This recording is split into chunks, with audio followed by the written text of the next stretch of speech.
Hello everyone, welcome back to a series that's been missing for too long from this channel. Most of you, probably about half of you, don't even know that this series existed because the last episode I think was around April 27th with Steve. So do go check those out. But as I said on the announcement, there was no better way to bring this series back than with Alec himself. How are you, man? I'm good, mate. I'm good, Dennis. How are you doing today? It's nice. It's nice to bring this back. It's nice to finally not have to focus on the chaotic nature that is Greek football in general and Olympiacos, and to just finally sit back, relax, and listen to the amazing stories that I'm sure that you will have. And to start those amazing stories off as nicely as possible for the people that aren't that familiar with your very full work, let's say, because with the research I sat down and did, and the list of media that you worked for, I think even your introduction is gonna take a solid 10 minutes. So just take the floor and talk about what you do in general, how you came to do what you do, and how does it feel in general to just cover the thing that we all know and love. So I've got a very different story, I think, to a lot of your guests. Given that, as you might be aware from the way I look and my name, I'm not Greek at all. I've got no Greek family. I've got no Greek connections, and I think most people will probably know me from the Hellasfootball podcast. But I also work for TNT Sports as a news writer and a sub editor. And I do some work as well for World Soccer Magazine. And I tend to do stories on Greek football clubs. Coming up soon, actually, I'm going to do a story on Paphos. Since they made the Champions League, I've contacted the editor of World Soccer, and they're happy for me to go to their biggest match. So I think I might take a trip. It depends. It's still up in the air, but I really fancy going to see Paphos versus Bayern Munich. I think that might be very interesting. But to take a step back a bit and explain exactly how we got here, because sometimes I wonder myself how I got to doing this. Um, I I studied modern Greek at university, which was a strange choice at the time because I'd never learned modern Greek before. I'd been to Greece, obviously, on holiday. I'd loved the place, but I didn't know much about the country or the language or the culture or the football. I just thought it sounded like a cool thing to do to go study modern Greek and go live in Athens for a year. So that's what I did. And afterwards, I decided to become a sports journalist. It's been something that I've wanted to do since I was probably 14 years old.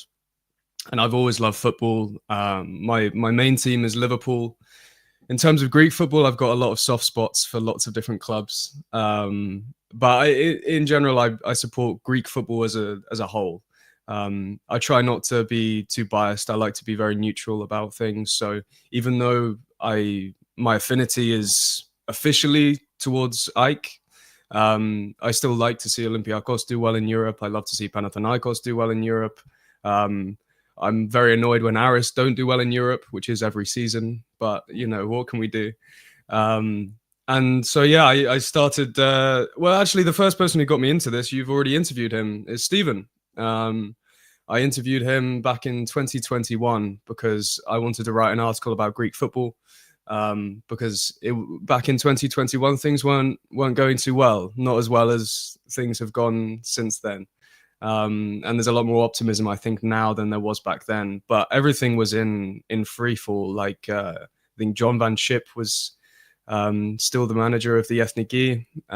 You had Olympiacos winning the league every season, which I'm sure made you very happy. But the Greek football in general, as sort of ever since I've started following it and writing about it and covering it, has gone from strength to strength. So I'm really glad for that, and I'm very glad to be doing what I do. That's essentially it. I try to go to Greece at least twice a year. I went to Crete in May to cover Offie's trip to the Greek Cup final. So I traveled with fans on the ferry to Athens, and I saw their last home match of the season, which might be their last home match at their former stadium for a while now, actually. Really good trip. And then I went to Tinos in about a month ago. And that was just a holiday, but I try and get back to Greece as much as possible. Try to practice my Greek as much as possible. But the problem is when I go to Greece, Dennis, every time I speak Greek, everybody replies to me in perfect English, which means I spent 4 years learning Greek, and it feels completely pointless. But at the same time, Greece is a country where I think you really appreciate when people make an effort and try to speak Greek if you can. So I've met some amazing people out there, and I've really fell in love with the country since I started doing it. So that's me. That's my story. It's certainly a unique one. It's certainly one that people love to hear, and it's certainly a story that platforms like yours, your general work, whether you want to take the work with Hellasfootball, platforms like mine, platforms, for example, like the boys over at Thrylos 7. That's what we try and do. We try and expand the world that never really had the coverage it should internationally, especially after that slump, like you mentioned, from, dare I say, like 2011, 12, maybe 2014, to like up to 3 years ago, to a world outside the country, and to bring as many people interested in as we all possibly can. Because aside from Greece being an amazing country, despite its quite a few flaws, but that's a story for a different day, Greek sports also purely out and out as the fandom, the pure fandom, not the toxicity that every country has to an extent. Pure fandom wise, pure team wise, it's something that passion wise, at the very least, you can rarely find, not just in Europe, but around the world in general. So to see stories like yours, and for you to have the platform that you have, for you to have the recognition that you have, and to put in the work that you do, which is better than most, especially in this country, it it just feels right in a way. Mm. But with all the work that you continuously do, with all the work that you put in on all the subjects that you do, for all the media that you do, is there a piece or a few stories that you consider either your best or your favorites? Or is there just a mass of work that you love for many different reasons that you may have in your mind? Wow, what a question. So I've written about 6 or 7 eyewitness features for World Soccer, and I think those in general are the proudest things I've done in Greek football for sure. But I think the one that really I'm most proud of is probably when I covered the Greek Cup final back in 2023. I believe Ike Pauk 2-0. Rota got sent off, I believe, like after 5 minutes. My journey there was it had so many bad things happening in it. But what came out of it, the article that I wrote that was in 442 magazine, I haven't been prouder of anything I've written before or since. The way it looked, the way the story was told, and the kind of the style that I put onto it, I think really worked well. But the problems I had, I mean, this is Greek football, right? We know all the issues that Greek football has. But I mean, first of all, I rented a car to travel up to Volos because, of course, it was there. But I didn't know it was there until about a week before the final actually happened. So I didn't know whether I was going to be flying to Poland, to Cyprus, to Athens. Like I was in touch with my editor. We had no idea what was going on. It was a complete mess. And so the story sort of became that. It became that the EPO doesn't know how to organize a cup final. And since then, it's got better, right? I mean, the cup final last year, which I went to, of course, well, this year I should say, went off perfectly, and to have all the fans there, the Offi fans, the Olympiacos fans, it was an incredible sort of festival of football. But back in 2023, it was a complete joke. It was a mess, and I I only I didn't get paid much for it, but what I did get paid got spent completely on repairing a rental car that I accidentally scratched on the way back to Volos. I was driving back as fast as I could to get it back on time. I was so happy when I got there to the rental place. I take it back, and then there's this massive scratch right along both doors, and it set me back about 600 euros for that.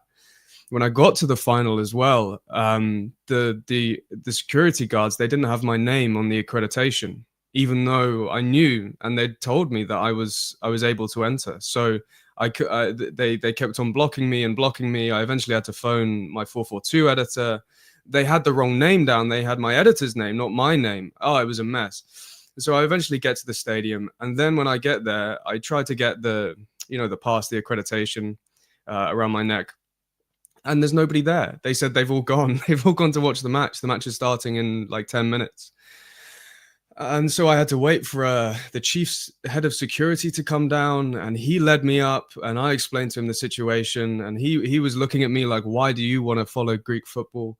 And, that's the question I get asked all the time. But it's for stories like this. It's for moments like that I'm really interested in it. So I missed the red card. I got in, and I hadn't seen the red card at all. I got a little packed lunch in a brown bag. It felt like being back at school. It was a really bizarre experience, especially because there was about 20 or 30 like select fans down below us who were chanting all match, even though the stadium was completely empty. It was really quite a strange thing to happen. But the article that came out of it, I was really pleased with. I think as well, I did an article on Athens Kalithea as well. I did an article on Olympiacos when you won the Conference League. Thankfully, I went along to watch the Aston Villa semi-final. I couldn't get a ticket. It was impossible. That game was crazy. So I watched it in a bar in Piraeus, and the atmosphere inside the bar was just incredible. Like the chanting all match just inside the bar. Like the players can't hear you, but it was amazing. So just to experience that and to be there and to see the celebrations afterwards when you won, it was unbelievable. So I've had so many good experiences watching Greek football, and long may it continue. I feel like in the fewest sentences that was possible, you described both sides of Greek football so perfectly, so absolutely perfectly. Because for the cup final last year and for the Aston Villa game, I had the pleasure to be there in the stadium for both games. So you see the positive side of Greek football. You see that passion that I said. You see that love, that out and out love for the game that I said. But then you go back, like you said, not even 2 years before that, and then you look at the cup finals. You look at games that got called off. You look at our game, for example, with Panathinaikos with a flair that, again, I was in the stadium and we were stuck there for hours on end, not knowing what's happening, whether to leave or not, what news was happening. So yeah, it's a bit of a mixed bag. It's a bit of a mixed bag because as positive as it may be, as you've said, you've also experienced the age-old question that Greek higher ups in any part of football specifically ask people who aren't from here, why do you want to follow the sport? Why do you care? Like, why should we care about you? It's that I feel like, and I do want your opinion on that since it came up. I feel like Greek football and Greek sports in general, because I know you mainly cover football, but you don't just cover football. That mentality of we don't want any outsiders hasn't really left the mindset of how things are run yet. Mm. How do you see that? Because your point of view is certainly better than mine. Yeah, it's strange because I think there is a certain hostility towards, you know, tourist fans, and sort of foreigners in general in some aspects of Greek football. But from my personal experience, I've felt nothing but kind of love from everybody. First of all, it's always confusion. There's always confusion. It's like, why? Like, what on earth? And I think people are quite suspicious at first. I know when I went to Offi and I sat in there, the Snakes 4 Ultras sort of club. And I could tell that, you know, everybody was sort of like, who's this guy? What's he doing here? He's a journalist. Should we be worried? Like, what? But the people I've met throughout, I mean, even I interviewed an Aris Limassol fan when I did an article about them, and the kind of the friendliness, the hospitality that I've experienced from specific individuals has been incredible. So like any kind of hostile sort of suspicion about me has been completely overweighed by the amount of like friendship and sort of open arms that I've experienced. I think Greece in general, even though I know that again there's sort of a not a fear of tourists, but sort of you know, Greece is a wonderful place, and I think a lot of people want the whole world to share it, but just not all at once. You know, you see like massive big ships arriving in Santorini or Mykonos, or, you know, and there's just people taking selfies everywhere, and it ruins the place, you know. So I understand that tourism is an issue in Greece, but at the same time, I think Greece and Greek people have an openness that other countries don't. Like, take for example France. I feel much more comfortable going to Athens than I do going to Paris, because I know that I'll receive a much warmer welcome in Athens than I do in France. And I can speak a bit of French, and I try to speak a bit of French when I go to France, and I get the feeling that they don't really care, and they're sort of annoyed that I can't speak French as well as they can. Whereas if I speak one word of Greek, even like yasas or something like that, suddenly, you know, I've made a best friend. Like, that's how it feels. So yeah, it's a tough one, but I as up till now, I haven't really experienced anybody who's I guess discriminated against me because I'm from England, because they can see that I love Greece just as much as they do, that I do my best to speak Greek as much as possible, that I know my stuff as well when it comes to Greek football, and that I don't feel like a tourist when I go. I feel like I'm visiting an old friend when I go back to Greece. I think the word that you were looking for is one you said a bit earlier, and it's suspicion. Because, for example, on the other hand, France, as you said, they don't really care, like you mentioned. Instead, here you say that it's more of a check at the start to see if you care about coming here, and if, as you said, people realize that you do care, then you're welcome immediately. If people realize that you don't, then the hostility begins. It's sort of like that, even in the football aspect. I feel like that's as spot on as it gets. I want to really back a bit and focus more on the Greek football side, not of your work, but of your passion, like we focus more or less on this episode.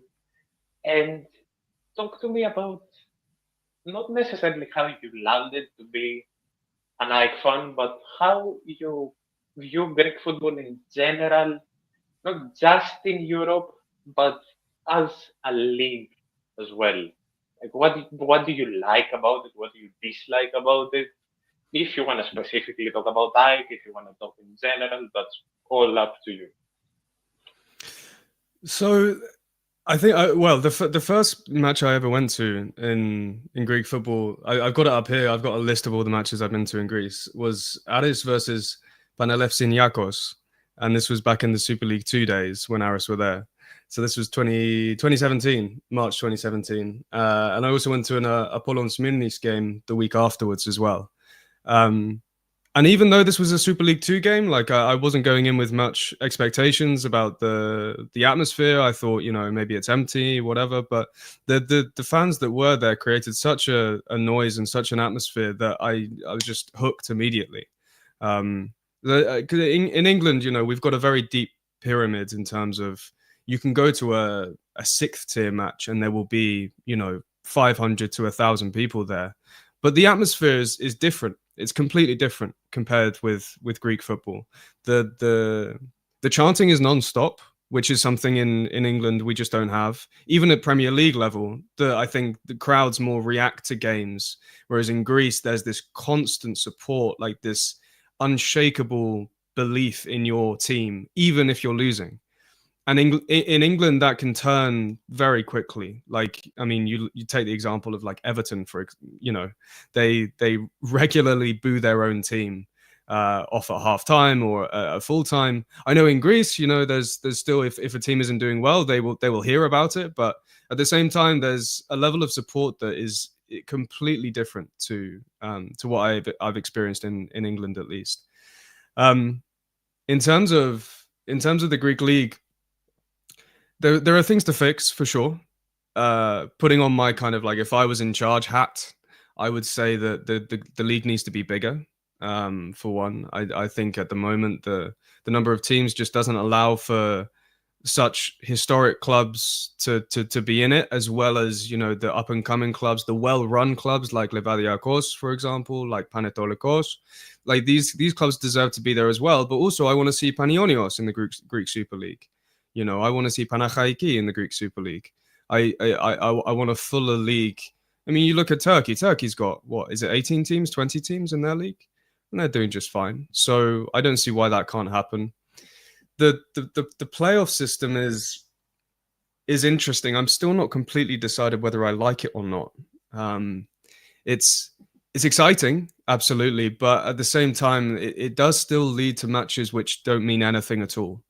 And the idea was that this system where you split into 3 groups will change that every match will be important, but that's just not the case every time. Like last season, if Olympiacos was playing Panetolikos in the penultimate game, it wouldn't mean anything. I think Offi played Aris as well in their last match, or their second to last match, and it didn't mean anything. So I think that needs to be looked at again. But the way that the Greek clubs are performing in Europe, I think it's a really exciting time to be following Greek football, and it's a really exciting time to be following the Ethniki as well. I really think that if Greece do make it to the World Cup next year, they're going to have I think they're going to shock a lot of people. I think they're going to surprise a lot of people. And I know a lot of journalists as well, people who work at The Athletic, for example, who work at the Daily Mail for newspapers. And they're starting to realize as well that Greece actually has quite a good team in terms of its starting 11 with, Tsolis, now Keretsas, and Mousakitis is coming through as well. And this is without even having Kostoulas and Tsimas in the squad as well. So front to back, the defense is amazing. Got 2 really great goalkeepers there as well.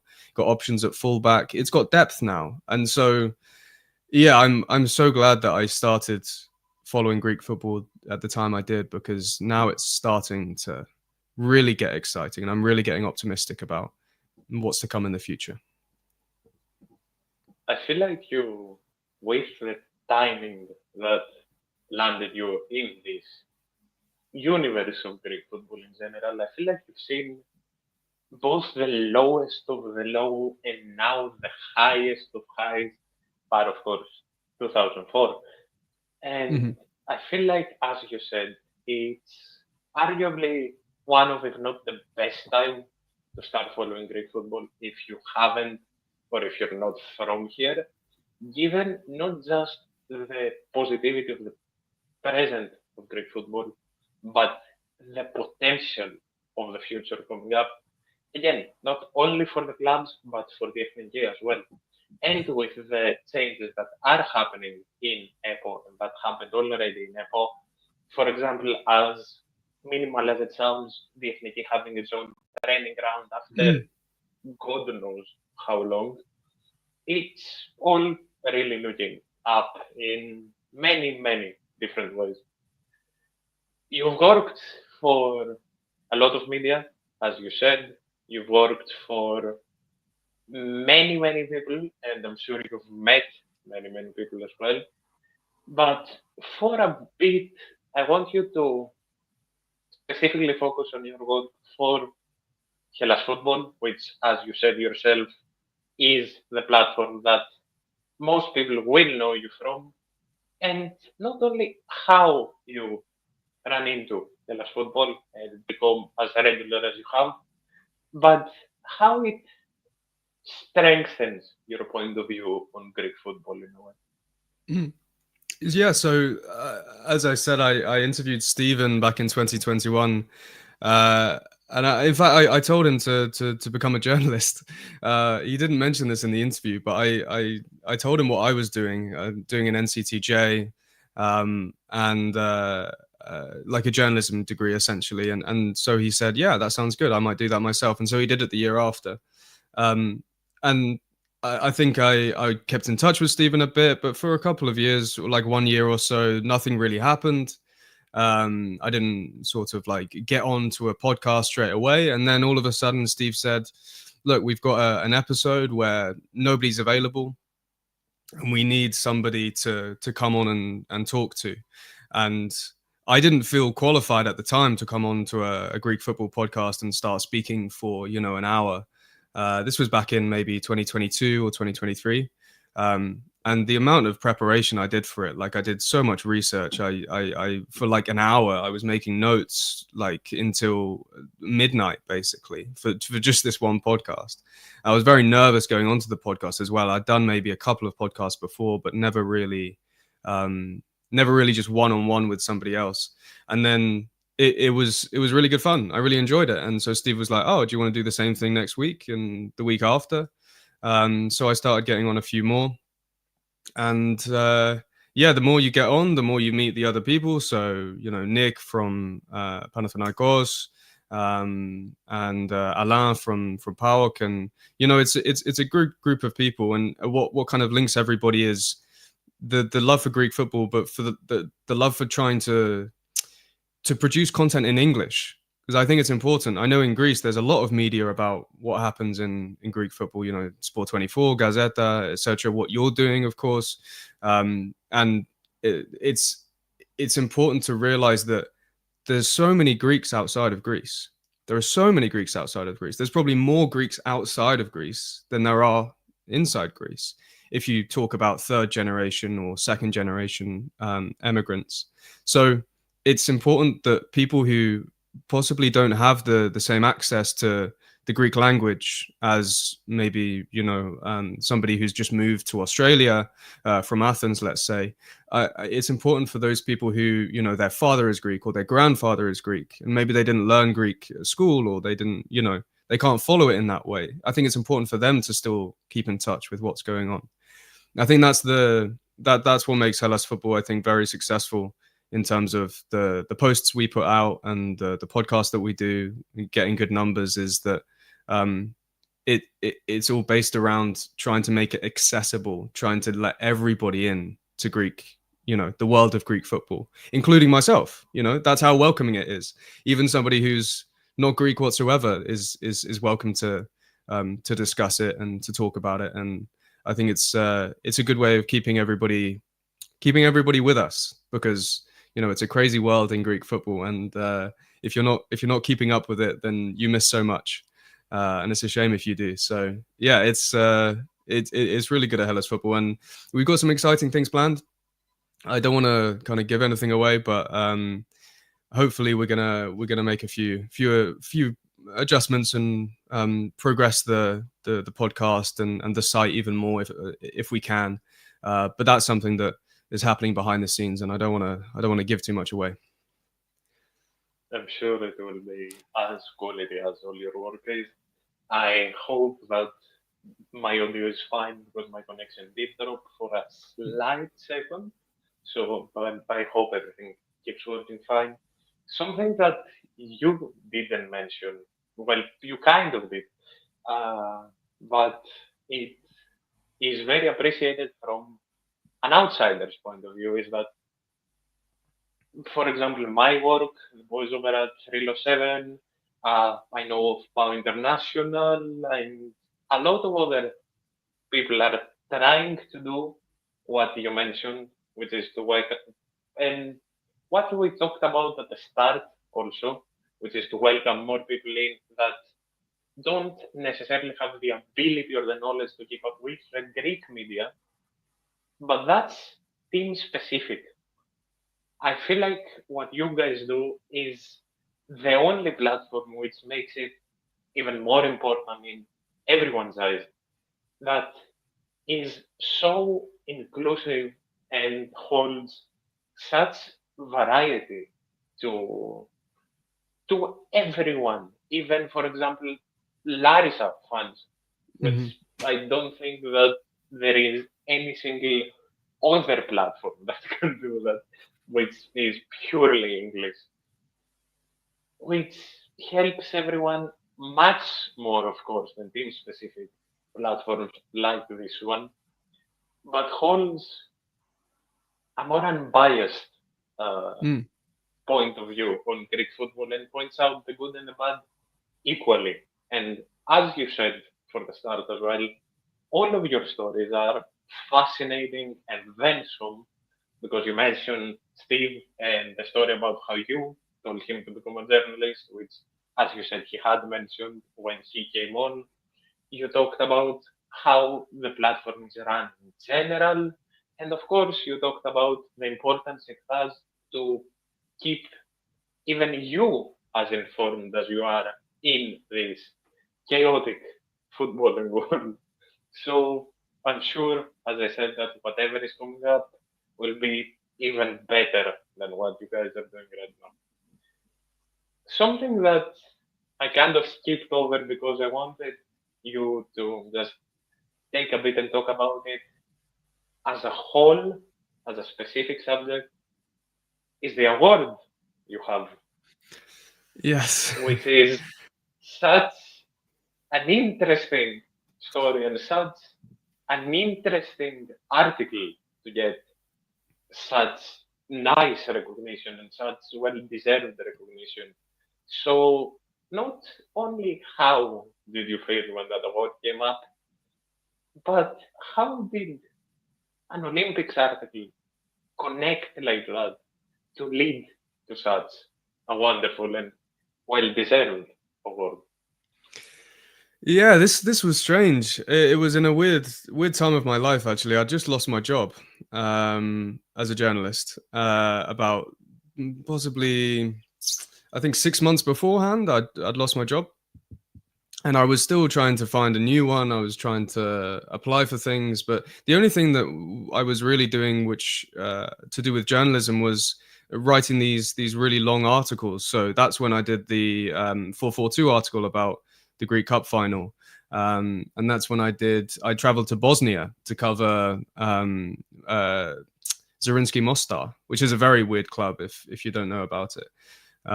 But that was a weird. I decided last minute, let's go to Bosnia and watch this random team. And I called my editor for World Soccer Magazine and said, "Hey, listen, I've got this story, but it's happening next weekend. Am I able to do it?" And he replied straight away saying, "Yeah, go do it." So I booked my flights and I flew the next day. And I had the weirdest time in Bosnia. It's a very strange place. But that article, the Greek Cup final article, and then, as you mentioned, the Olympic article, I wrote a story about a Greek archer. I think her name is Evangelia Psaras. I can't quite remember. I think that's it. And she's been the Greek archer who goes to every single Olympic Games for the last like 20 years. It's quite incredible. And she was going to be the Greece's most experienced Olympian ever, or something like that, if she made it to Paris. I don't think she did make it to Paris, actually, in the end. But the one person who was challenging her to become the national archer for Greece was her daughter. And she'd brought her up, and she was, I think, 17 or 18 years old. So she was getting really good. And so I interviewed her. She didn't know I spoke Greek when I interviewed her. So I picked up the phone to her and I immediately said, Yazudikanis, Olagalau, and she was again shocked and confused and didn't know what was going on. But it was a very interesting piece, and I really enjoyed talking to her. So I decided as nothing much was happening, I couldn't find a job, etc. I was like, why not just enter this awards and enter 3 pieces? You had to submit 3 pieces. So I thought the Bosnia article, the Greek football final article, and then this Olympics article. It's quite, it's quite variety. They're both all really interesting stories. And then I won. I was shocked. I didn't understand how it happened, but thankfully, I think that the articles I chose were well chosen, and that's probably why I'm so proud of that Greek Cup final article, because it led to that award. But yeah, it was a great honor, and it really pushed me to keep going and keep writing these articles and keep producing content. And yeah, it's made me fall in love even more with Greek football. I think that's the perfect example to use the phrase of, that the best things come at the most unexpected times and in the most unexpected of ways. And it's, as I said, the bare minimum that can be used. It's more than deserved. A question I didn't really have planned, but I am very intrigued, and I am going to use the list that you said you have.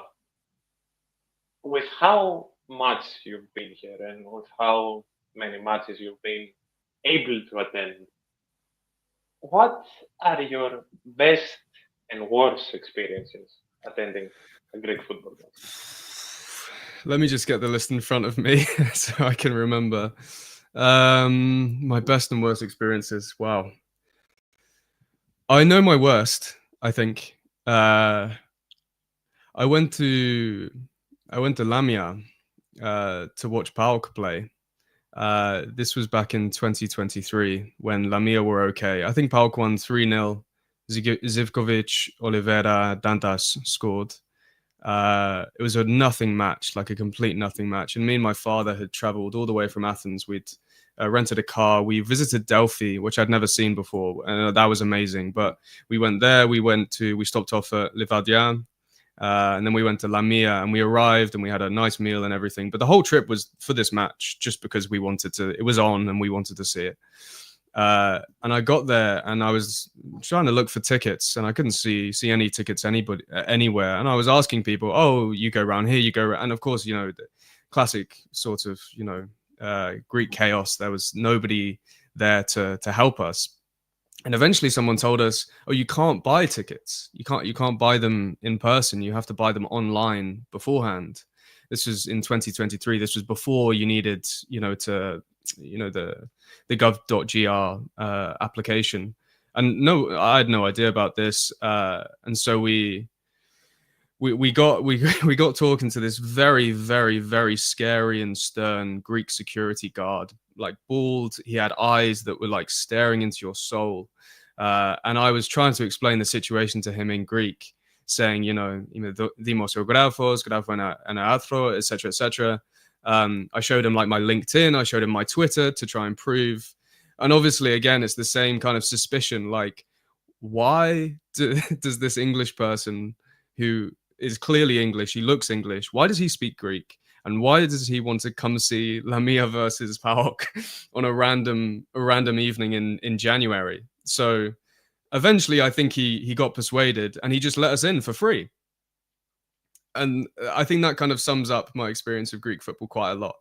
Very chaotic, kind of scary, but then in the end, very generous as well. Like, oh, just go in for free. Just sit there. Make sure you sit right there where I can see you, but you don't have to pay for a ticket. Like, that was kind of summed up my experience of Greek football in general. I've seen Panathinaikos play against TNS in Shrewsbury. That was interesting. But the best for sure, the best was, and I wasn't writing an article. This wasn't for anything. I just wanted to do it. So me and Steve went to Wembley to see Greece beat England for the first time away from home. Pavlidis with both goals, and this was just after the news of George Baldock's death as well. And to experience that kind of a game where it was a 94th minute winner, the emotion surrounding it from everybody for George. And like for me as somebody who's English, who's kind of adopted Greece as in a weird kind of way, I felt a strange connection to George, because obviously I think it was his grandmother who was Greek, but I don't think he spoke Greek, for example, and it was kind of a last minute decision in his career to switch allegiances to play for Greece. So I identified with him a fair amount. And so for that match, to be in the Greek end, to be in the away supporters, to watch that was just, I felt so honored. I almost felt guilty that I was there taking the place of somebody who was actually Greek to go and see that. But I don't have a great relationship with the England football team. I'm a Liverpool fan mainly, and Liverpool fans tend not to like England very much. So I was fully supporting Greece that day, and I would again. I think if Greece played England again, I would definitely support them. In terms of Olympiacos matches, I saw. So this was the same week that you'd beaten Aston Villa in the semi-final, and then you played Ike. And if you won, it would really hurt Ike's chances of winning the title. This was in 2024. It was the 23-24 season, and you won 2-0. Andrei Horta scored both goals, and even though officially I'm an Ike fan, I couldn't help but smile because the atmosphere was great, and it was the first time I experienced Karaiskakis before, and I can see why it's a really tough place to go for a lot of teams in Europe and a lot of teams in Greece, because when it's up and when it's bouncing, which is most of the time, you can't hear yourself think. And this was I was able to get a ticket on the day, like it wasn't full, but it was incredible. So I've had far more positive experiences than negative experiences, but that night in Lamia was scary, to say the least. The first thing that I can say about that is, of course, the worst experience of someone to compete in Greek football is in Blood Lamia. I think the worst experience of most people, even in Greece, is Lamia. Yeah, But yeah, it's one of those things. Every country has one of those things. That's why it was a bit of an inside joke in Greek football in general that every single time Lamia were close to relegation, everyone was praying they dropped. And I think part of that year where they finished in the playoffs, I think they kept just avoiding it. That's why people were insisting that God, when will it happen? And it finally happened. And the experience in that England game is something that I had the luck to. I sadly, of course, couldn't be there, but I had the luck to have someone there to get me footage to post on the channel as a small vlog, and even through the footage, because the goals were captured, everything was captured. The emotion was felt even through a screen, and that's something you can't say that much, at least for many games. And again, going back to your story, I don't think that there is an ounce of guilt that's possible, because it's all circling back to what you said at the start. It's not if you're Greek or not. If you care about the country, if you truly feel it, if you truly love it, you're always welcome in this country. So it's not that you took the place of someone. It's, as you said, with George, who was starting to learn Greek, who adapted the mentality, who fit into the team so perfectly. He represented not only the Greeks that were outside, but the people that love this country, that love the clubs here, that love the Ethniki, sports-wise, not sports-wise, however you may want to take it. And George just sparked something, which again, you talked about it a bit, but I want your general opinion on just more specifically about people choosing Greece. For example, I'm pretty sure the latest edition is Thrylos, but for people like Karetsas, for people like Alan James, for people like what's the name of the striker? My mind is going completely blank. I know who you mean. Yeah, no, there's so Yeah, many. yeah, This is yeah, the thing. yeah, There's yeah. so many. Just after George, it's a continuation of talent, just realizing that Greece is on the up again, that Greece is worth it again, and it's not a career killer like it was for solid 7, 8 years when we were losing 2-0 to the Faroe Islands, for example, or fucking Kosovo. Do you feel that now that there is so much representation in the ethnic for people outside, it's easier for either the Greeks in the diaspora or for people that have similar stories to you, that have fallen in love with the country and that have fully adapted the identity despite having no real connection with the country? Do you feel like it's easier to connect with Greece even more now, seeing this continuation after George? I think so. Yeah, I think Epo has to take some credit as well as Jovanovic. I think who's had a hand in some of these deals. Is they're really starting to get people early. It's something that Jamaica did actually for a while. I know that for when they first went to the World Cup, I believe it was 1998, but I'm not 100% sure. They had about 3 players there who weren't from Jamaica, but they had ancestry from Jamaica. I interviewed them for an article I did on Jamaica and England and independence and things. And they said that, again, they had this kind of suspicion about them from the people in the Jamaica national team who were from Jamaica, really. And but eventually, when they showed how much they cared about playing well for the team and how much how good they were as well, like just the quality that they had, that immediately they became accepted. And I think this is the same in Greece as well, but it's taken a lot longer. Jamaica has been, I know it's weird talking about Jamaica on a Greek football podcast, but they've been getting players in for ages now, like a decade or more. They've been really hot on finding the talent early and making sure that they come, like players like Mikel Antonio, for example. But Greece, I think, is taken a lot longer for this to take place, and I think the how young the squad is, I think that plays a big role in people's decisions too. Is that you can see the people who are your age, if you're 19, you're 20 years old or 21 years old, you can see players like Karetsas and Mouzakitis, etc., and Kostoulas, who are quality players and who I think we all know are going to be stars in the future.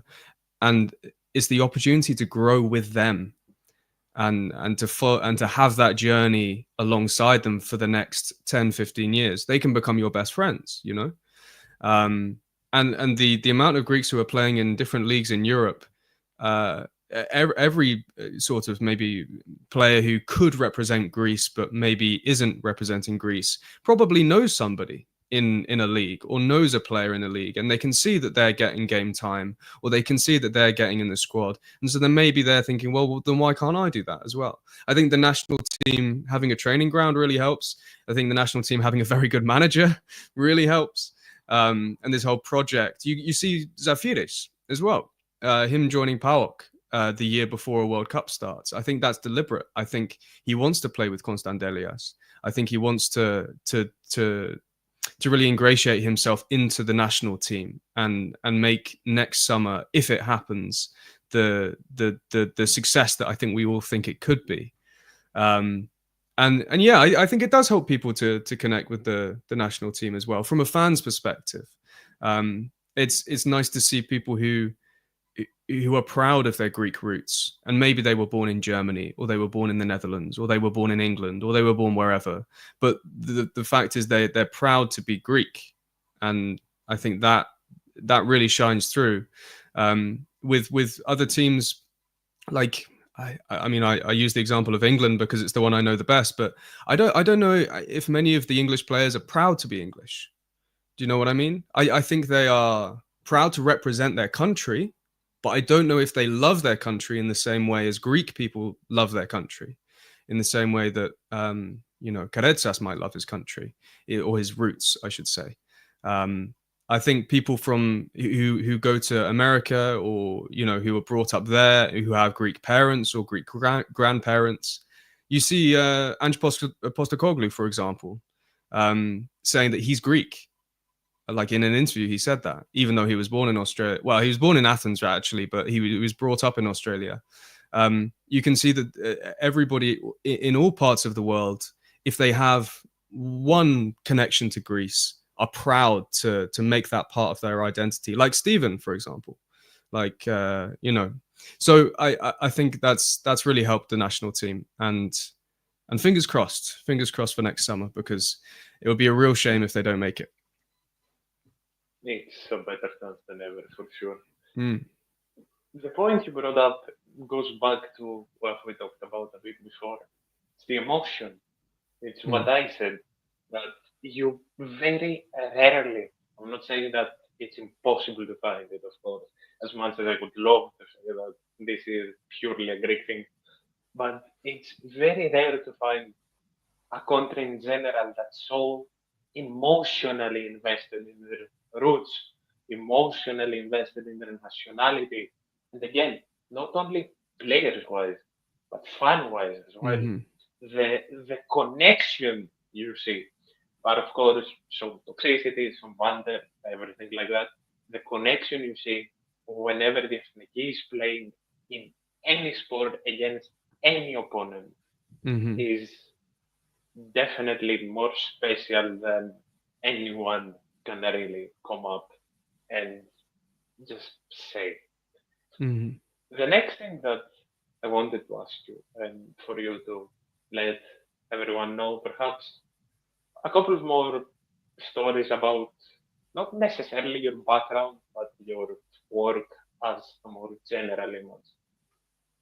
You mentioned one specific part of your work and one specific place where you do write, but I know that you've written for many people over many different sports, not just football and not just specifically Greek football. What has been your most pleasant experience working with or for someone, and what has really made you take a step back and say, yeah, maybe not this time?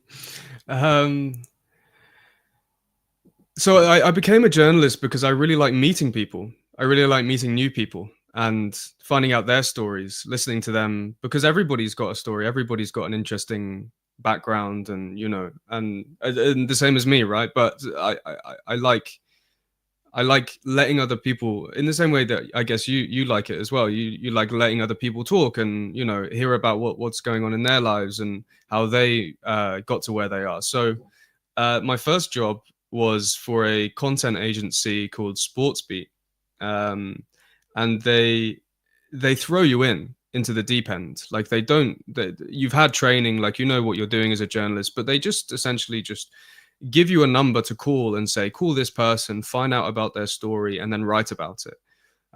But they also did a lot of things in person as well. So I'm kind of a fan of athletics a tiny bit. So, running and field and track. But I didn't really know that much about, each individual athlete or their background or their stories. And then all of a sudden they sent me to a Diamond League event in, I think it was Birmingham. I'm not quite sure. It was an indoor event. And they basically said, you've got a camera with you, you've got a microphone with you. There was a person, operating both, but you ask the questions and go up to all of these Olympic stars, people who've won gold medals and broken world records. Go up to them and just speak to them. and just kind of find out about what's going on in their lives beyond like that day and that athletics event. It was more like find out about what they are like as a person. And that was a really cool experience, going up to people like Keely Hodgkinson, Dina Asher-Smith, big names, and just sort of trying to not ask the same questions that they get every time, like, oh, how are you feeling after your win? And, how was training? Is your leg okay? Like, I didn't want to ask those kind of questions. I want to ask kind of like, what do you do in your free time? And what's your relationship with your coach like? And what was the hardest moment for you last year? Like those kind of questions. And so that was a really amazing experience. Very difficult though as well, because you catch yourself and you're like, hang on a second, I'm speaking to somebody who, most of the UK knows who this person is, and I'm just some nobody. But that was a really cool experience. In terms of what I doing stuff where I'm like, no, definitely not. I'm really struggling, I mean, everything I've done has been so different. And, as you said, it's across loads of different sports. I never liked cycling. I never liked cricket that much. Like there's sports which I really don't care for. But now having, covered them a lot, it's made me more interested in them and more curious. And I really want to find out more about them. And now I'm a cycling fan, and now I'm a cricket fan. And now I follow what's happening in F1 and this and that and tennis, and so the one sport I haven't really covered is basketball, but I know in Greece that this is a big thing that I should probably pay attention to, because alongside football, basketball is the big love for a lot of people over there. But yeah, I haven't had any negative experiences, I don't think, in my line of work. I've had days where I felt bored writing articles about the indoor bowls champion of 2023. But, again, it's interesting. It's something that I wouldn't expect to do on a daily basis. Every day is different. And that's what I love about being a journalist. So yeah, no negative experiences. It's all been positive. I mean, there is no better chance to follow Greek basketball than now, where we hopefully at least go as far as possible. But yeah, you basically sort of described the reason that many people, including me, do admire your work, and the reason that this series alone, not this brand, but this series alone exists, because everybody does have a story. And everybody's story is going to be completely different than the others are going to be. And especially what you said about the questions is something that I agree with the most, and it's something that I'm trying to integrate. You said you got the episode with Steve, then what we're talking about today, well, how we've been talking for the past hour. It's about just trying to pick the perfect thing to say to get not just a basic answer that you would have gotten from anywhere else, but to get just that extra detail that perhaps no one else could have gotten out of a specific conversation, or to stir the conversation to where the person that you are asking the questions to is more passionate about, or something that they haven't had the chance to really express and maybe they wanted to. And I couldn't agree more with you that that's the best part, and that's what makes every day really just that bit more interesting in doing this. You said you said you discovered a lot of sports through this. You said you have had the chance to go on and be a fan of really expect through this. What has not necessarily surprised you, but intrigued you the most of sports that maybe you were following bit but didn't pay that much attention to, or even had no clue about before you started covering them? Oof, good question. That's a very good question. I think cycling's really surprised me. I don't think it's a big thing in Greece. There is a Tour of Greece, actually, which I looked up, but it's not like the Tour de France. The thing is, Greece is a very mountainous country. I think it would be perfect as a cycling country to have a big tour there. But it's really impressed me how relentless the athletes are. I know in football we can talk about players who are paid so much money, and some of them behave badly and they get in trouble, and there's people like Alexander Isak who's refusing to play for Newcastle right now, and things like that. Like, we can call them divas, and we can say that they're entitled and spoilt, and they're like celebrities rather than athletes. In cycling, it feels the exact opposite. I don't think cyclists are in it for the fame. They're not really in it to necessarily win either. There are so many cyclists who are there to support one teammate and help them win. That's what's really kind of shocked me about it, is that they're so selfless, and they put themselves through the most excruciating pain when they're, they've been cycling for 150 kilometers, and now they're going up a slope which is like this, and they're thirsty, and they've got lactate in their muscles which is screaming at them. Like, I can't imagine what it's like. And then the next day they've got to get up and do it all over again for 7 days straight, and then they get a rest, and then they've got to do it for another 7 days. Like, that, it's just it blows my mind how fit they are, and how determined they are just to finish the race, not necessarily just to win it, but just to finish. Because if you don't finish, then you don't get to race the next day. You're out. Like, that's it. Your tour's done. So you need to finish every single day, and you need to finish it in a certain amount of time. So that cycling in general, if you ever watch it, it's very boring. Not much happens in cycling, but at any moment there can be a massive crash. There can be, somebody who has to pull out of nowhere just because they're exhausted and they're so tired. And I think that's the sport that surprised me the most is cycling. I wouldn't say that if I had a choice between football and cycling, I'd watch cycling. Football's always been my biggest passion, and I'm always going to watch, Offi versus Atromitos over the Tour de France. But, like, it has surprised me, cycling, for sure. It's certainly a sport that, as you said, doesn't really have any following here. I don't think many people even manage to keep up with it. I don't even really think it gets any TV coverage. But not that at the very least caught it at all. But the most impressive thing is certainly the endurance. I was going to say the toughness, but the endurance that, as you pointed out, the superhuman up until a point endurance that these athletes have. And of course, the passion to not necessarily go for the selfish out like a footballer may, but to help someone else, as you said. And it's certainly one of the most surprising ones. I'm sure it will be for many people as well if they decide to go and check out the sport itself.